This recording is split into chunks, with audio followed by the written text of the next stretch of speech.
Hey everyone, today I'm going to show you how to delete Viber messages. Without any further ado, let's get started. First, tap on the conversation where you want to delete messages. This will open up the chat thread and display all your previous messages with that contact or group.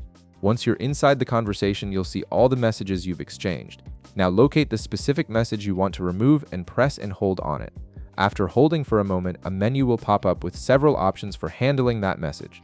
This is where you'll find the deletion controls. You'll notice two deletion options appear. You can choose either delete without a trace or delete. The difference between these options is important.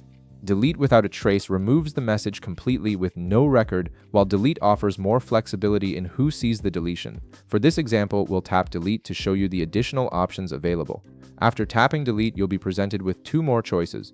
You can select either delete for everyone or delete for myself. The delete for everyone option removes the message from the conversation for all participants, meaning nobody in the chat will be able to see it anymore.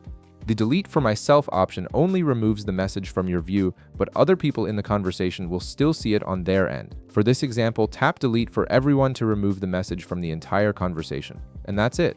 The message has now been successfully removed from the conversation for all participants, and you've cleaned up your chat history. If this video helped you out, be sure to leave a like, subscribe, and I'll see you in the next one.